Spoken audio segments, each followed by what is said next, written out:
Сайн бацгаана уу эрхэм үзэгчдээ. Эдийн засгийн мэдээллийг багцлан хүргэдэг Арьсан төрөвч нэвтрүүлэг ээлж дугаар эхэлж байна. Нэвтрүүлгийнхээ эхэнд бид эдийн засгийн амьдралын 1-7 хоногийн таймыг цуган сүргээр бэлтгэсэн байгаа. Монгол нутагт төлийн дуу сонсогдож эхэлсэн энэ өдрүүдэд дэлхийн зах зээлд алт, зэс нүүрсний ханш өссөөр байна.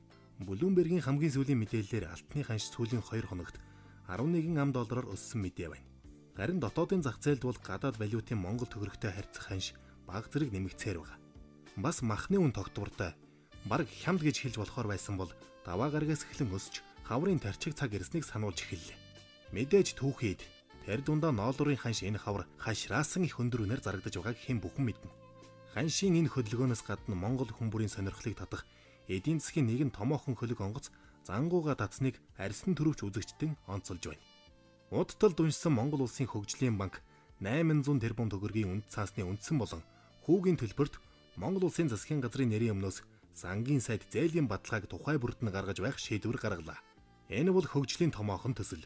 Хөтөлбөрийг санхүүжүүлэх их усүр гэдэг утгаараа улсдаа анх удаа дэлхийн нийт бүтээгдэхүүний 9.8% тэмцэх хэмжээний засгийн газрын баталгааг Монгол улсын хөгжлийн банкнд гаргаж өгсөн хэрэг юм. Ингэснээр аль томоохон гих хөрөнгө шаардсан бүх төслүүд амь орж ажил эхлэх боломж нээгдэж байгаа юм. Үзэгчдийн хамгийн их сонирхож байгаа 100 мянган айлын орон сууц ч гэсэн эдгээр том төслүүдийн тоонд багтаж буг дуулгая.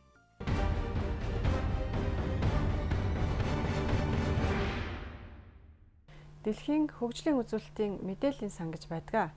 Энд тэмдэглэснээр Монгол улс 1,566 мянган км квадрат газар нутагтай, иргэд нь 3 сая орчим, 1 км квадрат нутагт ногдох хүн амын тоо 1.5 хэмээн тэнд тэмдэглэсэн байдаг юм а. Өөрөөр хэлбэл бүтэн 1 км квадрат нутагт ганцхан хүн амьдарч болохоор тэнэн уужин боломж ганцхан манай улсад байдаг гэсэн үг. Тэгвэл ийм тэнгэр газар нутагтай манай улсын тухай бас нэг сонирхолтой тоо дэлхийн эдийн засгчдын анхаарлыг татдаг юм. Энэ бол Монгол улс иргэддээ үн төлбөргүйгээр газар өмчлүүлэх тухай хууль бөгөөд энэ хуулийн хэрэгжилт 2013 оноор дуусгар болох тухай асуудал юм а. Энэ сэдвээр газар, үл хөдлөх хөрөнгө, санхүүгийн талын бизнесмэнүүд чек тавьсан хിവэр байна. Харин монголчууд бид газраа үнэгүй өмчилж авах энэ алтан агшныг хэр ашиглаж байгаа болоо. Ялангуяа өрн хавар ирж хотынхон цусландаа гарах энэ цагаар газар өмчлөл түүнтэй холбоотой асуудал үзэгчдийн сонирхлыг татах нь лавтай. Анх 2003 оноос үйлчилж эхэлсэн газар өмчлүүлэх тухай хуулийн дагуу нийслэлд өмчлөх газрын хэмжээг анх тогтоосон байдаг. Ингэснээр нийслэлийн өрхүүдэд өмчлөх ёстой газрыг 100% эзэд нь өмчлүүлсэн гэсэн тооцоо мэдээллийг газрын албаныхан өгдөг юм. Гэвч хүний хэрэгцээ хязгааргүй. Нийслэлийн иргэдийн тооч өдрөөс өдөрт нэмэгдэж байгаа учраас нийслэл төдийгүй улсын хэмжээгээр газар өмчлүүлэх ажлыг үргэлжлүүлэх зүй ёсоор шаардлага гарсан байдаг. Энэ дагуу 2008 оноос газар өмчлийн тухай хуульд өөрчлөлт орж Монгол улсын иргэн бүрт нэг удаа үн төлбөргүйгээр газар өмчлүүлнэ хэмээн хуульчилсан юм. Өнөөдөр энэ хуулийн дагуу газар өмчлөлийн ажил явагдаж байгаа. 2011 оны газар зохион байгуулалтын төлөвлөгөөнд бол 104 гаанд нийслэлийн 9 дүүрэг 104 гаанд газар өмчлөхээр тусгагдаж иргэдийн төлөвлөлтийн хурлаар баталсан байна. За энэ 104 га гэдэг нь бол одоо газраа эзэмшиж эрэхтэй эзэмшиж байгаа иргэдийн хувьд 104 гагаа энэ 11 онд бол бид нар өмчлүүлнэ. Ер нь газрын нөөцөл хангалттай шүү дээ. Зүгээр нийслэл бол 470 мянган га газар нөөцтэй байдаг те. Энэ хэмжээгээр тоос үсгэм газрын хэмжээ бол хангалттай байгаа. Гэхдээ яг өмчилж авах тэр стандартыг шаардлага хангаж яанаг бол хангахгүй. Өөрөөр хэлбэл иргэд одоо юу гэдгийг одоо замтай харгуйтай инженерийн сухамжилжинд бүрдсэн тийм ээ. Дулаан сахилгаан нь очсон сургууль цэцэрлэгт ойрхон одоо тийм сууршмын хэсэгтэл өмчлөгдөх утга нь байгаа. А тийм газрын нөөц бол байгаа л да. Гэтэ яг хав цаашдаа бид нөр бол Баян зүрх дүүрэг, Сонгон хайрхан дүүрэгт бол шинэ хэсэгсэн ерөнхий төлөвлөгөө боловсруулахаар бэлдэж байгаа. Баян зүрх дүүрэгт бол 30 га байгаа. Сонгон хайрхан дүүрэгт бол 100 га байгаа. Энэ хэсэгчсэн ерөнхий төлөвлөгөө боловсруулаад иргэдийн төлөвчдийн хурлаараа батлуулах юм бол эхлээд эзэмш хэрэг нь олгоно. Тэгээ яваанда өмчлөх явдал байна. За мөн түүнчлэн нэг өмчлөх нөөц бол энэ цуслангийн арьяун байгаа. Энэ манай хойтлын амуудын цуслангийн амуудад байгаа газар эзэмшиж байгаа иргэдэд газрын өмчлүүлэх юм бодлого бол хотоос барьж байгаа юм. Газар өмчлөлийн тухай асуудлыг нийслэлийн иргэдийн төлөөлөгчдийн хурлаар оруулж хэлэлцээд хэсэгчлэн ерөнхий төлөвлөгөө гаргаж ажиллахаар болсон байна. Өөрөөр хэлбэл нийслэлийн газартай болох хүсэлт их гаргаж байна. Энэ хэрэгцээ шаардлагын түвшинд хүртэл хэрхэн газар олголт явуулж болох вэ гэдгээ наривчлан ярьж байгаа юм. Мэдээж нийслэлийн хувьд нэгэнт газрын нөөц дуусах шатанд орсон. Тийм учраас цаашид ямар арга замаар асуудлыг шийдвэрлэж болох талаар төлөвлөгөөг дахиж боловсруулахаар хойшлуулад байгаа юм байна. Яваанда Цуслангийн 10 гаруй аманд газар эзэмшиж байгаа иргэдэд лагерын газрыг ховчлохаар зохион байгуулалтын ажил хийгдгээр яригдж байгаа. Ер нь нийслэлийн тухайд ийхүү өмчлөх газар нь хэдийгээр дуусах тишээ хандаж байгаа боловч их орныхон аль ч өнцөг болонд нэг удаа үнгүй газар өмчилж авч болно. Түүний тулд мэдээж хууль заасны дагуу бичиг баримтаа бүрдүүлж тухайн газрын албанд өргөдлөө гаргах ёстой. Мэдээж олон иргэд өнөөдөр газар өмчилж авахар өргөдөл өгөөд өмчлүүлэх газрын нөөц дууссан гэсэн хариултыг харьяалах газрын албанаас авч байж болох ч бусад аймаг сумдаас гаанаас ч газар өмчилж авах эрх танд бий гэдгийг энэ ташрамд сануулъя. Хотынхны газар өмчлөлтийн тухай ярианд хөндөгдөхгүй орхиж болохгүй нэг сэдв нь 7 дугаар хороолол. Тэр орчмын газрын маргаантай асуудал багтдаг. Энэ талаар бид дараах тодруулгыг авсан юм. Гэр хорооллыг орон сууц болгох тийм төслийг нэгж байгуулагдсан байна шүү дээ. Нийслэлийн иргэдийн төлөөлчдийн хурлаас тогтоол гаргаад нэгжийн бүрэлдэхүүн даргыг томилдсон байна. За манай албанаас бол яг хөглөө тэр орон сууцчлахын тулд тэр инженерийн соомжуулжийг байгуулах хэрэгтэй. Тийм учраас газар чөлөөлөх ажил байгаа. Энэ газар чөлөөлөх ажлыг нь манай албан хариуцаад ингээ одоо хийж байна. Тэр төсөл нэгтэй хамтраад иргэд нэг үрээ байраа солихгүй ч гэдэг юм. Манай газар тийм үнэтэй биш ч гэдэг юм уу. Тийм яриа энэ тэр явж байгаа юм байна. Гэтэ төсөл нэгж тэр хотын өмчийн газар тэр үнийн асуудал манай албанаас цуцсан асуудал тохиролцох юм бол энэ асуудал зохицуулаад шийдэгдэх баха. Бид нар бол газрын чөлөөлөх одоо тэр инженерийн соомжуулж явагдах тэр хот байгуулахад ямар нөхцөл бий болох хэвтэй тийм. Тэр нөхцөлийн хангуулах ажлыг бол зохион байгуулж байгаа. Манай талаас энэ ажил бол хэвийн хэмжээнд явж байгаа. Манай албаны дэргэд бол тусдаа тийм газар чөлөөлөх нэгж ажилладаг. Мэдээж дэлхийд хамгийн үнэтэй үл хөдлөх хөрөнгө бол газар байдаг. Харин одоо бидний дараагийн сэдэв байр байшин орон сууц судалдаж авахд ямар эрсдэл бас бэл бэнчин шаарддаг тухай мэдээлэлээр үргэлжлэж байна. Монголын нөхцөлд өнөөдөр хамгийн багаар тооцоход 40 сая төгрөгийн тухай яриа энд яригдана. Энэ хэмжээний мөнгийг бүрдүүлэхэд хичнээн их хүч хөдөлмөр шаарддаг билээ. Бас ямархан урт хугацаа зарцуулдаг билээ. Ингээд тооцвол үл хөдлөх хөрөнгө орон сууц судалдаж аавна гэдэг үнэхээр том хариуцлага юм аа. Ийм том хариуцлага шийдвэрийн өмнө тулж ирээд буй үзэгчдэд зориулж дараах мэдээллийг бид нар бэлтгэлээ.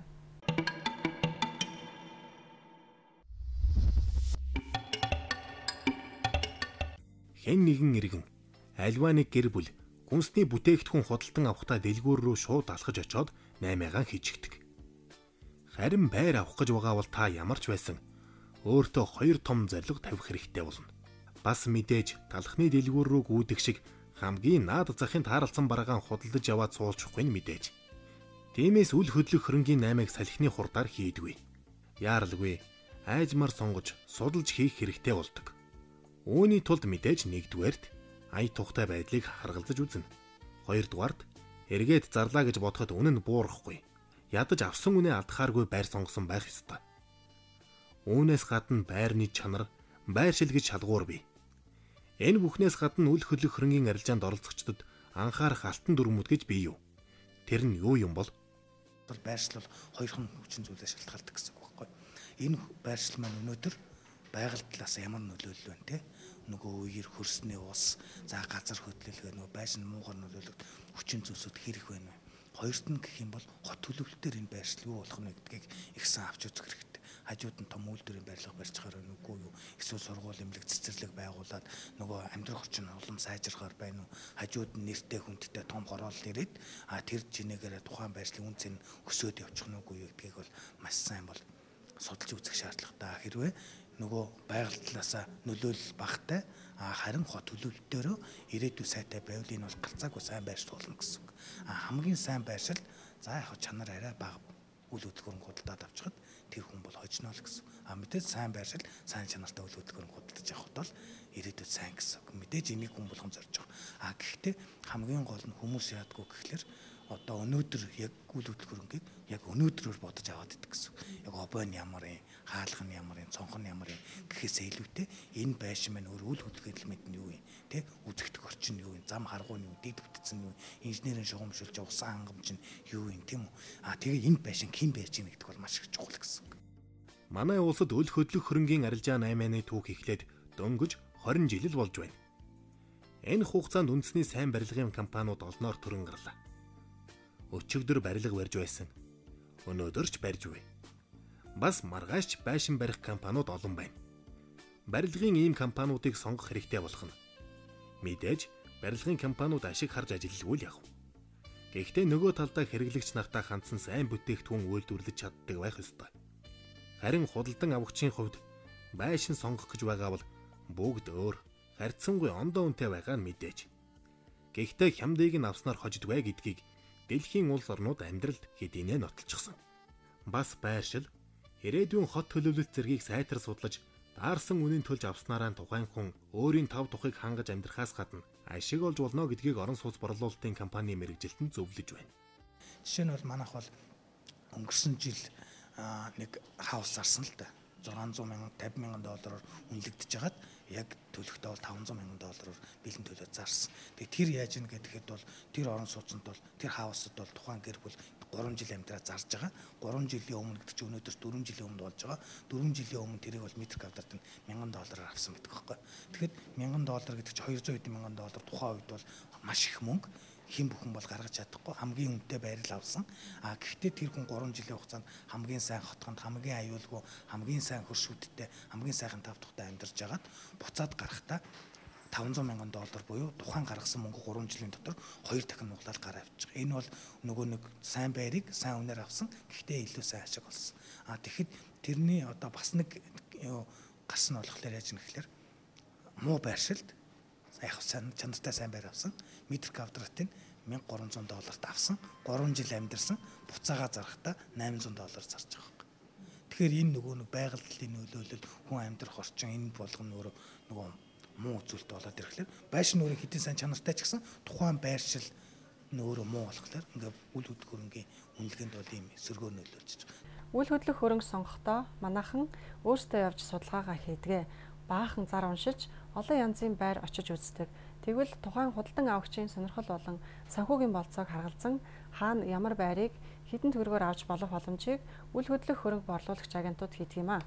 Одоо тэгвэл орон сууцыг барьж усгадаг барилгын компаниуд хэрхэн ажилдаг, ам метрийн үнэлгээ яагаад буурахгүй байгаа талаар Атимос Трейдийн захирал Батцэцэгтэй бид ярилцсан байгаа. Энэ ярилцлагад анхаарлаа хандуулна уу? Үн маань одоо юунаас олж өнөөдөр өсөж байгаа гэдэг нэг хэдхэн хүчин зүйл байна. Энэ дотор гол асуудал бол газрын асуудал байна. Газрын өндөр барилгын компаниуд бол худалдаж авахгүй юу? Худалдаагаар авч байгаа.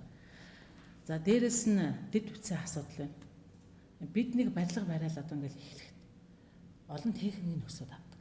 Тэгээд тэр техникийн нөхцөл авахын тулд одоо энэ шийдийг болон одоо энэ ЦТБ-г өргөдөх тийм ээ. Жишээлбэл дулааны шугам авахын тулд 200 м одоо холоос авах. Мэтлэн дэд бүтцтэй холбоотой үнийн өсөлт бол энэ барилгын материалын барилгын өөрийн өртөгт бол шингэж явдаг. За дараагийн асуудал бол мөнгөний асуудал байна. Тэгэхээр барилгыг барих одоо гол үндсэн бидний одоо хүндрэл учирч байгаа юм бол одоо хөрөнгө оруулалт байхгүй байсан. Хөрөнгө оруулалт яагаад байхгүй вэ? Өнөөдрийн хүртэл Монголын бүх барилгын компаниуд арилжааны зээлээр үндсэн хөрөнгийг босгож яваа.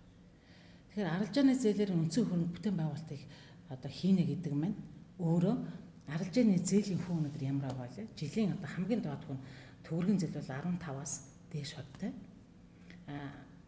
Одоо худалдааны холд түүнээс дэш гараа явчихна шүү дээ, тийм ээ. Тэгэхээр ийм өнөдр өндөр хүүтэй ийм арилжааны зээлэр бид нэр барилга барьж байгаа, бүтээн байгуулалт хийж байгаа учраас үн буурахгүй байгаа нэг шалтгаан.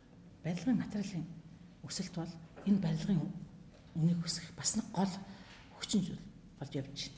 Тэгэхээр барилгын материал маань өөрөө их олон төрөлтэй, маш олон төрлийн. За үндсэн одоо барилгын материал болох арматур, цемент, элс хайрга, тоосго одоо ингээд энэ зүйлүүд нь жилээс жил өсөж байна. Жишээ нь одоо хөтлийн цементийн үйлдвэр бас одоо өөрийнхөө үйл ажиллагааг тэр чинь бас ашигтлаа байгуулах шүү дээ. Өөрийнхөө үйл ажиллагааг явуулахын тулд үнэ өсгөж байна. дахны төмрийн үйлдвэр үнийн өсгөж байгаа. Үүнийг дагаад хятадын зах зээл дээр Монгол руу орж ирдэг гэсэн тэр арматур, цементүүд өнөөдөр